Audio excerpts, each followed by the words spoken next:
Hello, this is a quick tutorial on how to use the connection editor. So I've got a hand here set up and I've got a control curve with an orient on the wrist bone here so I can wave. Alright, so to set up the connection editor you need to select your drive object and your driven object.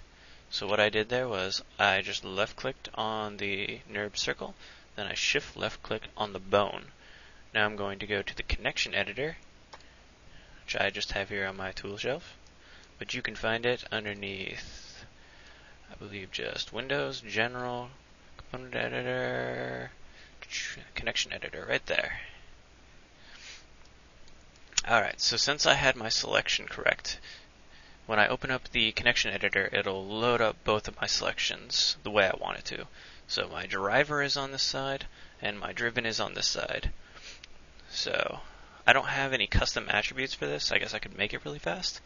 So you do that by clicking on the control curve, going up to Edit, Add Attribute under the Channels and Layer box.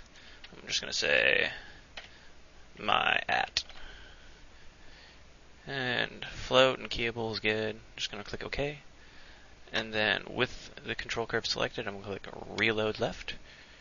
And that will reload my at. Now I'm going to click this one. Reload. And you notice that I click this and then this, so it actually loads both on this side.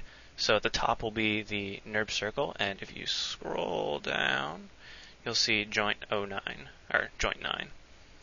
Joint 9 is what we want to affect. We don't want to have our NURB circle driving another attribute in our NURB circle. That'd be interesting, to say the least.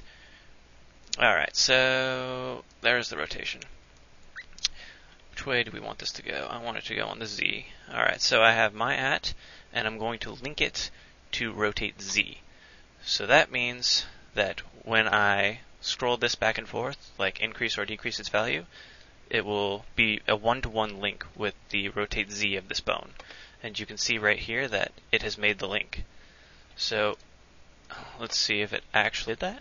So I have a little hypergraph connections editor here. So here we go.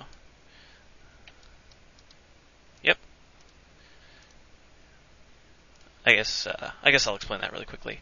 So this is a little connection editor for everything that is connected with this object. So I have the previous bone, and then I have the bone that this is a parent of, and in the middle I have joint 1, and then I have the NURB circle right here, which is driving one of the attributes. And it will tell you right here which attribute it's driving most of the time. But I don't think I have my little pop-ups on. Alright, so let's give this a little test. So as I increase the value, it goes up. As I decrease the value, it goes down. That would be kind of awkward for an animator, but that's a whole nother thing with joint orientations, and I won't cover that. So that is a quick run over of how to set up a connection. I guess I will just do a couple more, just for good measure. So let's create another one. We'll call this midfinger 01. Add midfinger 02. Add midfinger 03. Okay. Alright, so I have 3 new attributes. I'm going to load up those attributes. Alright, and then I want my middle finger. I'm going to load that up. I'm going to click this, and you notice that this shifted.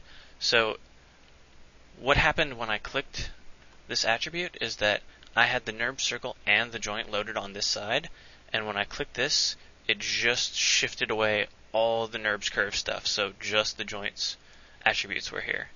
So if I scroll up and down, you don't see the NURB circle. Alright. I'm going to go to rotate Z. Click that. Click the next one.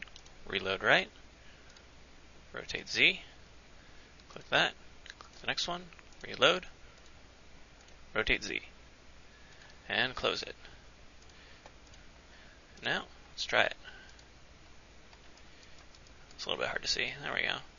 So, I have independent control over each one now. Alright, I hope that helps. Thanks for watching.